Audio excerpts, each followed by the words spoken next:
Sure. Okay. We are recording, looks like. So good.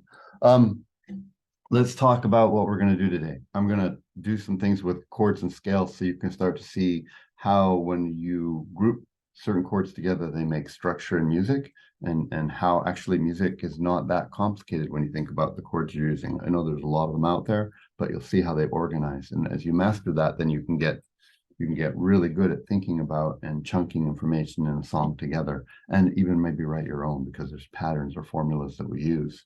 You're going to do testing on your flashcards, mine are green, yours or whatever color you printed them on, for the scales, and I'll explain why and how we're going to do that. And then we may talk a little bit about midterms coming up, but then at the very end of the class, I'll put you into breakout rooms and you'll peer test each other with your scales and things like that. Okay. So let's just start off with let's talk about chords versus melodies. Most people get this. Sometimes there's still a misconception about this. When we talk about chords, that's a structure that makes harmony, and harmony is when you have two or three or more sounds going on at one time that forms like the support and the harmonic basis for the chords for your tune underneath. And the melody is one note at a time. So the first little thing I want to clear up sometimes when people test on chords or play notes and things like that is that when it says C up above the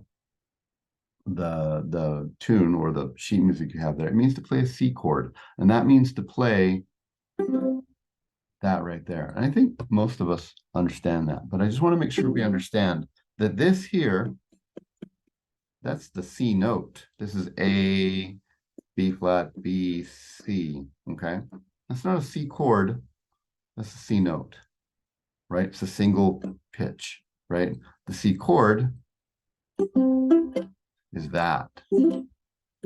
It's all of these notes together. And if you think about spelling a C triad, C, E, G, well, that's a C, that's a high C, this is an E, and this is a G.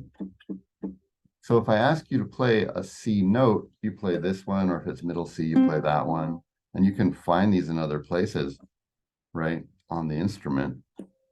They're in different places, but it's just a note, okay? If I ask you to play a C chord, then I'm asking you to strum multiple strings or multiple notes that give you all the notes, or at least enough of the notes of the chord that you go like, oh, it's that. But you don't have to have the entirety perfectly illustrated of an elephant to go like, that's an elephant as it starts to be drawn. You just need enough notes. It's just, it gets confusing because C chord and C note look the same, right? Sometimes then when I say, hey, play me a G chord later when we do chord testing, somebody will go like that for a G chord, and they're just playing the G note, but what I need is all of it right there, right? Because when we play the G chord, this is a G, and this is also a G, and this is a B, and that's a D, and GBD all together like that, right? And once you understand that and you've learned the strings, then you can also modify these chords or understand why when you look up other chords, they look differently. So let's just think about this for a second right here. If this is my G chord, okay, and I know it's tough to see because of the camera, but I've got these two notes right there and then the third finger right there. And this is a G and a G and a B and a D. If I wanted to make that into a G minor chord, I'd find my B note right there and I'd have to bring it back to B flat.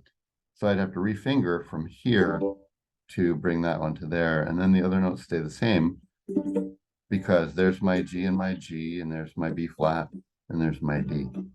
And if I wanted to make a G diminished chord, I would take the D and push it back to D flat, refinger so it's different,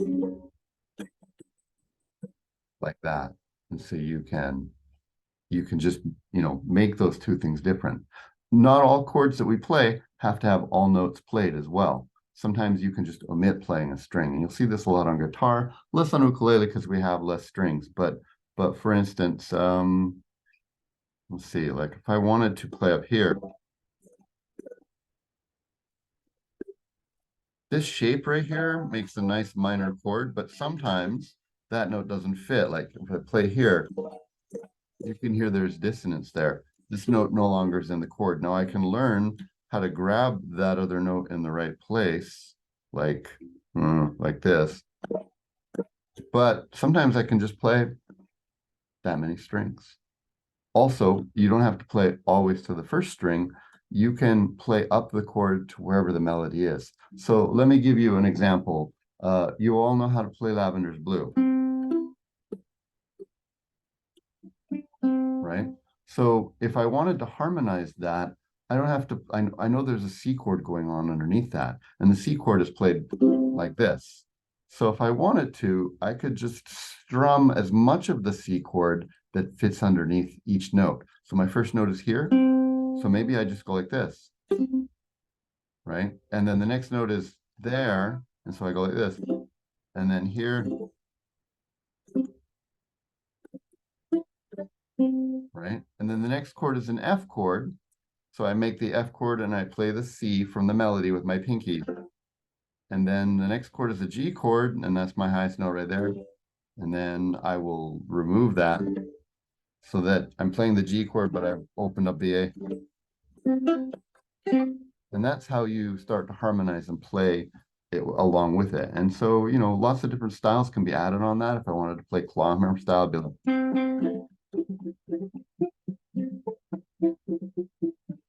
and what's happening is all this stuff underneath here is harmony from the rest of the chord shape that, you know, only terminates wherever my melody note is. Now that's advanced ukulele technique, but if you get the idea of that, melody one note at a time, right? Chords, you make shapes on here that cover and make the notes of the chord that we've been spelling and learning how to do, and then, you know, you play more than one string at a time to imply all or some of the chord right there. So don't be confused when you're asked to play a something chord. I'm asking you to play all the strings of a certain shape that change the notes so that they spell the chord. Okay, good. Now we're gonna play a little quiz, a little test here.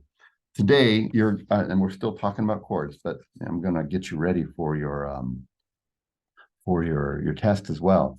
Later today in the class, you're gonna sit in a chat room with somebody else, and they're gonna hold up like a flashcard. It's gonna say D major, right? Now, just for the sake of this, if you want to volunteer into the class, that's fine. Go ahead and count 5 seconds and then type the description of this. And if you're shy or you just don't have your keyboard at hand or something like that, say it out loud for yourself.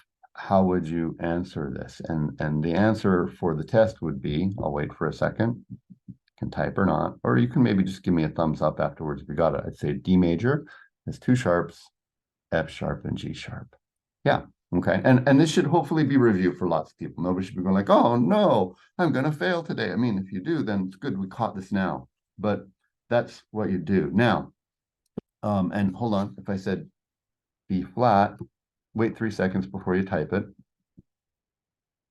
You'd say, wow, that's got 2 flats, yes? And then they're B flat and E flat, right? So that's the test. But I want you to think about this for a minute. If I'm on a D scale and it's D, E, F sharp, G, A, B, C sharp, D, then there are certain chords that would fit in this scale using these notes, right? So if I said to you, what's the chord that starts on the first scale degree of the D major scale? Now this is, you might be going like, wait, did he just ask us what the first note of the D major scale is? Kinda. We call it the 1 chord because it's on the first note of the scale. So now think about it for a minute. Type in what's the 1 chord or the first chord in the D major scale that could be played using the D major scale. It's on the first note of the scale. I'll type it in so you can see if you did it right. It would be that, right? Okay, but I have a question for you. Is it D minor, D major, or D diminished? Now I want you to think about how the D chord is spelled and what's in the D major scale that we've just learned, and see if any of those sharps or flats apply to any of those notes. And then does it change it? All right, do this for you here. Teachers learned to write and draw upside down during COVID. I knew it beforehand because I used to read to my kids like this. That's the D chord right there. And that would correspond with the first chord or scale degree of D major. It's home. It's where we start the music and then go away from it and eventually come back. But we know that D major scale has two sharps, an F sharp, and a C sharp. So in fact, if I was using the D scale and playing the one chord or the chord that's on there, it would be D major because it's going to have an F sharp in it, right? Good. Give me a thumbs up if that makes sense. And if you don't know how to do thumbs up, I think down here in the corner of the chat, there's like an emoji face and it'll give you an option for that. Yeah. Right. So I'm thinking of the D major scale, D, E, F sharp, A, G, B, C sharp, D. And I think scale degree number 1 is D, and the notes from that scale would include an F sharp. So the chord that would support home bass in this thing would be a D major scale. And it's D major, not D minor, because the F sharp's in the scale degree. Okay. Now, just out of curiosity, if I were in the key of C major, right? So you go, oh, on the test, you go, that's just got no sharps and flats. It's just C to C, okay? But what would my D chord be in the key of C? It would still be DFA, but it wouldn't be a 1 chord. It would be a 2 chord, yes? It'd be on the second scale degree, C, D, E, F, G, right? And would it be minor, major, or diminished? Think about how the scale is on minor. Good, River, right, exactly. Everybody get that? I hope so, because the scale is different and they sound different, right? Like if I play you a D major scale, and I know and I appreciate from people's comments recently, it's like, I'm working on the chords, this is great. D major is kind of hard because you got to fit all 3 fingers there. Let me give you a quick tip for that. Sometimes I will just like put my middle finger there and my first finger will cover these 2 things. Right. Also, if you are trying to keep your hands straight up and down, it's really hard to fit, fingers underneath each other. But if you pronate your hand so that the fingers are pushing down this way, you make a little more space. 3 fingers, 2 fingers, it's fine. Okay. But it's D minor and C scale, and it's not home, it's kind of away, right? So first off, the position that it sits inside of the scale will change what kind of notes it gets, because some of them have sharps and flats, which may make it a different quality than just D major or D minor, right? And secondly, where they sit, like the number that they are on the scale, we call that this chord function. It's the 1 chord, it's the 2 chord, it's the 5 chord, it's the 6 chord, that kind of thing. And that changes its role in the music. 1 is home. Okay, 1 is where we start and go away from. Think about Hoodledoon. You've been working on it all week, right? And it's like, the Bernie's Hoodledoon, it with Nickelfauschen in. Oh, try and sleep you in 3 weeks, your feathers combing in. Right? They neighbor hear what I speak, I try to gee a through. But I have them up and cry, oh, Bernie's Coodle. We started not with the C chord, but G, but it quickly went to C and we ended on C, and C feels at home and at rest. And it's the C scale, if you think about it. If you go back to your music, you'll see there's no sharps and flats anywhere, right? It's in the key of C. That means we're using the C scale, and C is home, where we're eventually going to always head back to, okay? 1 is always the most important chord. Now, I'm going to just diverge from this for a second to give you a concept to think about. How many people will admit that they know what Pokemon are, have played Pokemon, watched Pokemon, maybe even have Pokemon the card game, or they have siblings / children / relatives that have loved that game at some point or another? Right? Yeah. Okay. Okay. All right. So Pokemon, I don't know about it, but that's it. That's okay. So Pokemon are a bunch of imaginary creatures that are both intelligent and gentle and in harmony with nature, and yet we go around and beat them up to put them in energy cubes and then make them fight against other ones. I don't know. There's some problems there. I feel like we're eco-terrorists if we're we're doing Pokemon, but that's okay. So, but you'll know if you know anything about Pokemon that there's all these ones out there, and kids these days have Pokemon cards banned from going to school because they just want to pull them out, show them to their friends, trade them, that kind of thing. It's a distraction and it can cause problems. But if you know about Pokemon cards, it's like a game card, and it's got a picture of the Pokemon right there, and then it's got its name and stats and attacks it can do. Now, you can have a bunch of these different Pokemon, but if you play the game, you'll know that you'll start with a basic one. Now, I can't draw upside down backwards with a pen, but I'll make up like, okay, so hold on. This is Squirtle. I know he should be blue, right? But Squirtle is like this, he's a water turtle Pokemon. Okay. And if you know anything about Pokemon, you're like, why are we spending time on this? Because it's an important concept. You don't just want other random Pokemon. Okay. You want something called War Turtle next. War Turtle is a slightly bigger version of Squirtle. He's got these horns and stuff, and his attacks are more powerful, and he's got more life points and stuff like that. And the truth is that during the game, Squirtle evolves into War Turtle. Okay. And then if you're lucky enough and you've pulled a really good pack, or you're an adult and you've just bought these things, there's like an even bigger one called Blastoise. And he's like huge. You won't even fit in here. He's got guns coming out the top, and he's super powerful, and he's got like a Pokemon power, and he's got more hit points and things like that. The point is that in order to play aggressively through this, you start off with this one, but you don't just want a bunch of other random Pokemon. It's fine. Sometimes that works, but you want to have them in a set together because they form this sort of continuum that makes your deck powerful, and you can play, like you can beat up the other guy's Pokemon and stuff like that. But it's not random. They're linked with each other. Okay. Now, in music, it's not random either. Well, it could be, but it's usually not. We want to assemble our chords into sets that make sense together for a song. Can I rejoin on my laptop? Absolutely. Yeah, just go out and I'll let you back in, Tiny. It's fine. And so we want our one chord for sure. That's where we start and where we end. Okay.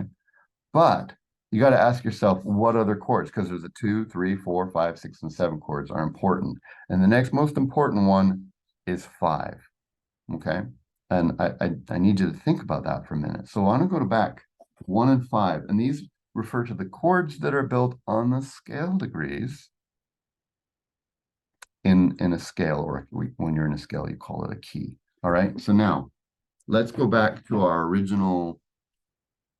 See me not doing the key of C, because I want you to think key of D, back to here for a minute.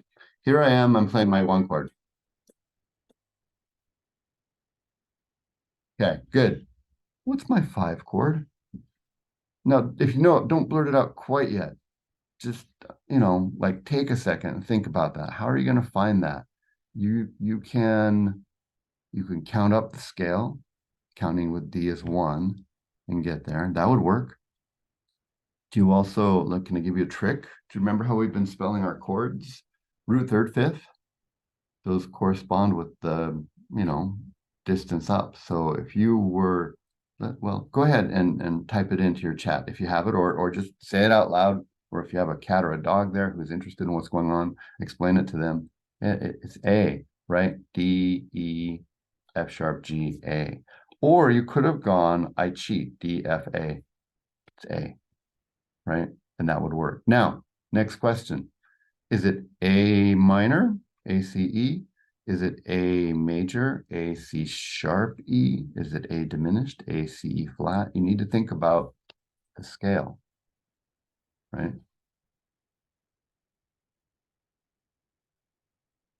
It would be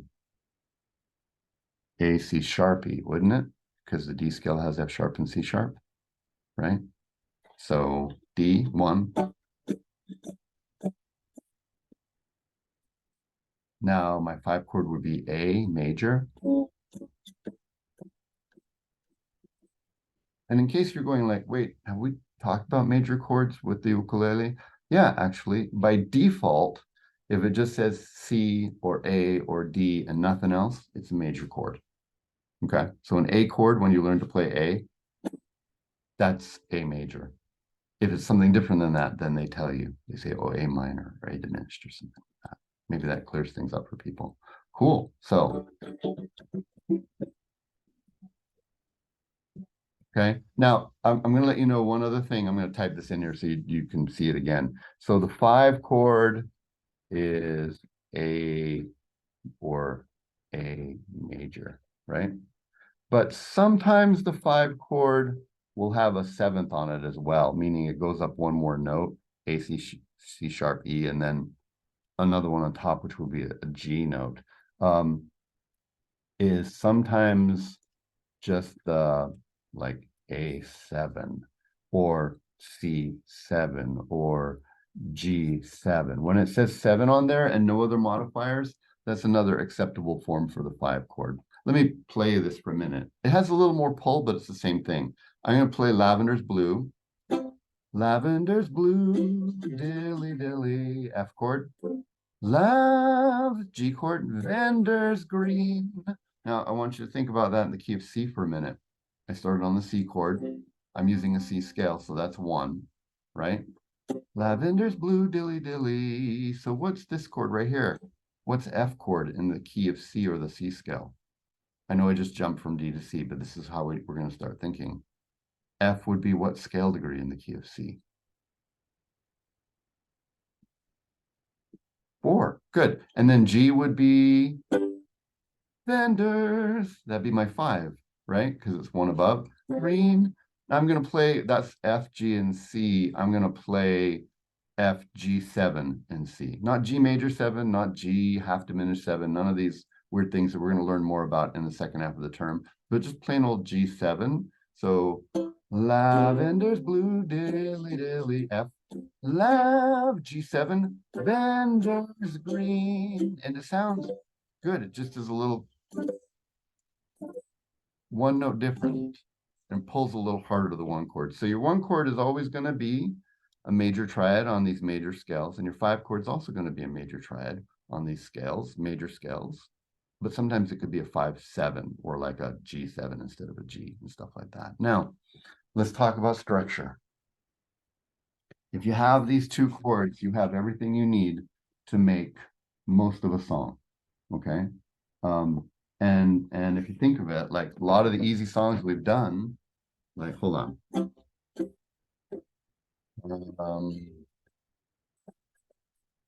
The bear went over the mountain, the bear went over the mountain, the bear went over the mountain to see what he could see. Now you'll notice, I don't know if it's big enough in there, but bear went over the mountain, the 5-7, or bear went over the mountain. The bear went over the mountain. I have to go to the F chord there. It's different, right? But then to see what he could see, chords are made up of 1s and 5s. So yes, Mia, in major scales, major keys, the 1 and 5 chords are going to be major. A 5 chord could also just be what we call a dominant, add a 7th to it as well. When we're in a minor scale, which we learn about next half of the term, we'll find out that 1 chords are minor. Okay. And we'll do a bunch of minor songs, which is why they call them minor scales.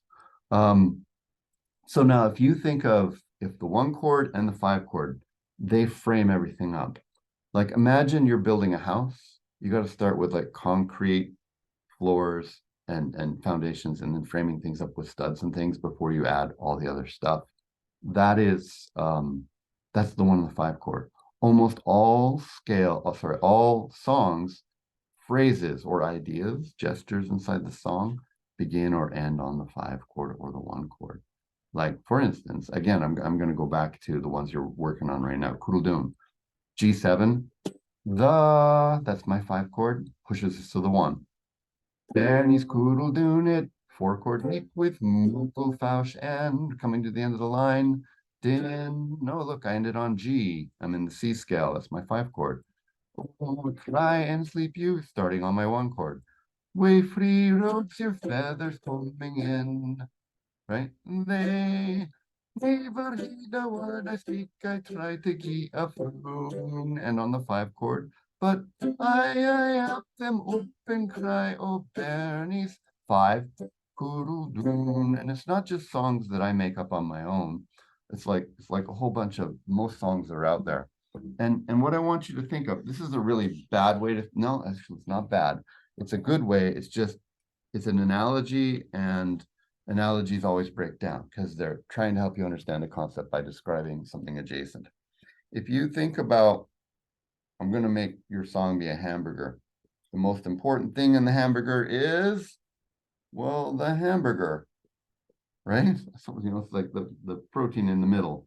Okay, now if you're vegetarian or vegan, just put a soy substitute there, or a mushroom burger or something. It's fine. But the concept is there's this core thing in the middle, right? That's my one chord. It's all about that in the end, right? And then your bun here is your 5 chord, right? Frames it, holds everything together. Okay. Now all the other stuff are all the other chords. Like, so cheese, that's your 4 chord, right? Pickles and onions, that might be like 2 or 6 and stuff. And it's not that these are not important. Like, hold on a second. Let's just get it out there and be honest. Thumbs up if you like tomatoes on your hamburgers, if you like hamburgers at all, or you just like tomatoes in general. Thumbs up if you like tomatoes. My kids hate tomatoes. I think they're pretty good. Okay, some people are like, yes. How many people go, it's not a hamburger if it doesn't have a pickle on it, or bacon or something? Like, it vastly changes the way that sandwich, for lack of a better word, tastes, right? It's not unimportant. Like, it has an effect, but in its base, though, you got to have a bun, you got to have a burger on which to place these other things, right? And I'd say 4 chord is the next most common thing that gets used all the time. So you can think of it like cheese, right? Then 2 chord could be bacon, 6 chord could be pickles. It doesn't, it's like whatever you want. I'm going to go to the key of C scale for a minute here. And I'm just going to show you what I mean by that. So I'm on my 1 chord to begin with, right? And here we go. You are my sunshine, my only sunshine. You make me happy. See my 4 chord there? F chord. When skies are gray. I just did burger, burger, burger, burger, cheese, burger. You'll never more cheese. Back to the burger. Please don't take. Oh, here comes the bun to hold it all together. My sunshine. G chord, 5 chord, 1. Right? Let's try Beatles. When I find myself in times of trouble, very high. Mother Mary comes to me, seeking kids of wisdom, let it be. Let's talk about what that was. I'm in the key of C, I'm using a C scale. There's my 1 chord. When I find myself in 5 chord, bun. Times of trouble. Now, instead of going back to the 1, I'm going to go to my 6 chord. I guess it's bacon.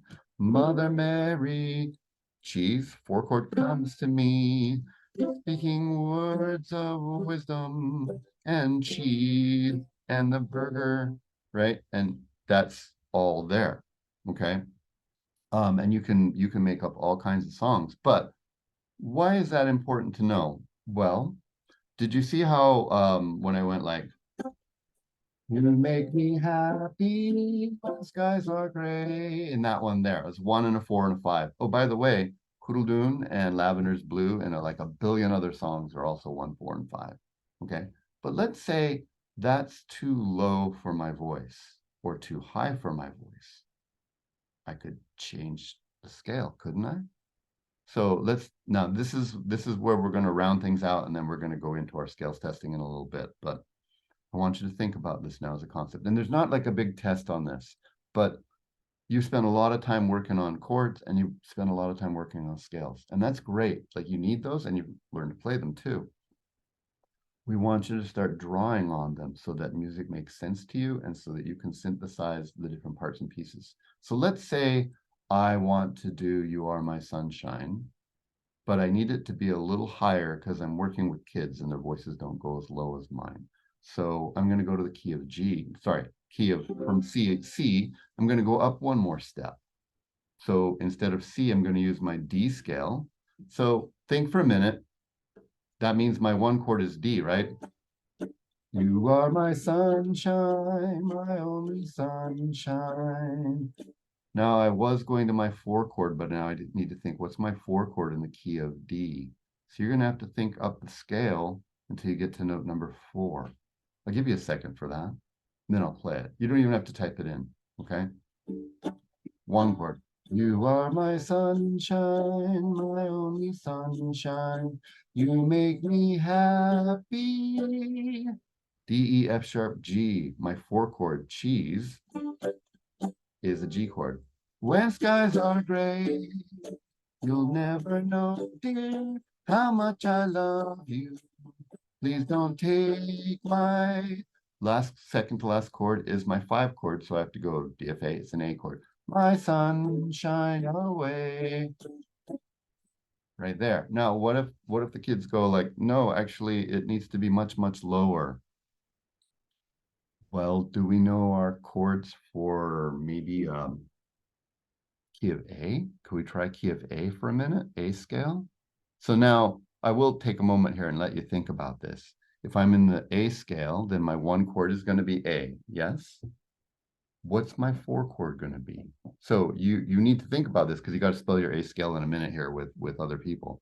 A has F sharp, C sharp, and G sharp in it. Yeah, good, Amber. Exactly. You go A, B, C, D. It's a D. And there's no D sharp or anything in the scale, so it's a D. It'll be a D major chord. And then what's my 5 chord going to be? Go A, C, E. It's the E chord, right? E or E7, whichever is easier for you to play. So watch, I went from here. You are my sunshine, my only sunshine. You make me happy when skies are gray. Now I went to my D scale.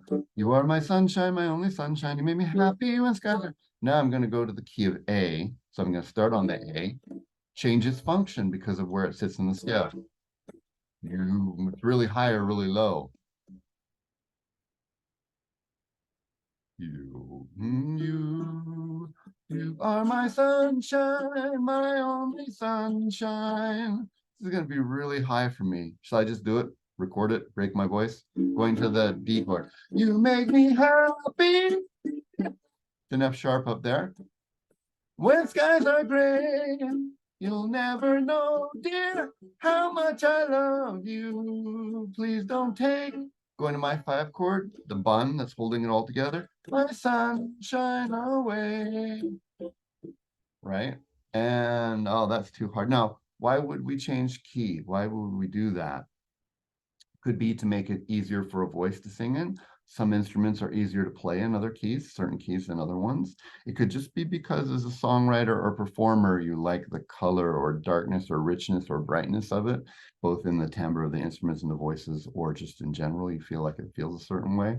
Also, some songs change key just for interest. And in fact, if we look at classical music, these longer forms that are a little more elaborate than just songs, they change key because the whole point of it is to take an idea and start in one key and then journey off to other places. It's kind of like saying, like, why would you ever leave Wenatchee? We have everything you need, right? But maybe instead of Wenatchee, we want to go to Spokane. I don't know, maybe they have a better theater or something, or there's a sports team we want, right? Well, I mean, we're gonna stop in Ritzville and they have a McDonald's there or a Dairy Queen or something. It's like we have that here. Well, it's a longer trip, it's more epic, it does more things. Pieces of music can do that as well. In fact, if you would like an example, we won't go to it here in class, but go look up I Walk the Line by Johnny Cash. I Walk the Line by Johnny Cash. Every verse changes key.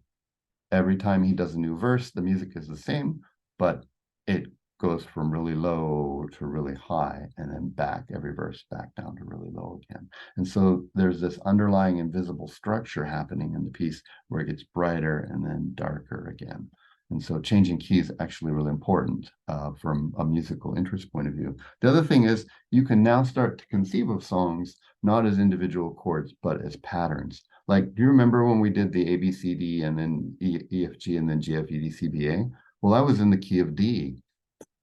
A, B, C, D, E, F, G, right? E, F, G, 141. H, I, J, K, L, M, N, O, P is 14151. That's the same as You Are My Sunshine, which is kind of the same as a bunch of other songs too. You can do that. You can also change key if you go like, I really like this, but it's really difficult to play. And I'm teaching my nephew and nieces to do this at a family reunion or for Christmas for their Mima, and we want to make her cry and stuff like that. But they only know how to strum the C chord or the F chord, but they can't do like E7 or something. You can put it back that way. So start to think like Pokemon collectors, the older kids that are scamming the young kids for their cards, except there's no evil exchange going on here. Always think about, if I have this chord and it's a 1 chord, what's my 5 chord, right? So now we'll go away from ukulele for a minute, but I just want you to think about this. I'm going to give you 1 chord. So think about the B flat major scale. What's my 5 chord? Spell the B flat major triad. That'll get you there, right? It's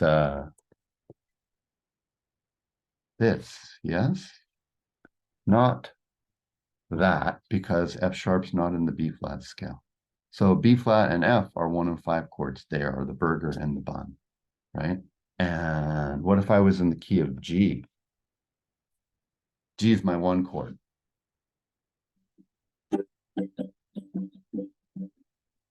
What's my 4 chord? And then what's my 5 chord? In the key of G, that's my 1 chord, 4 chord,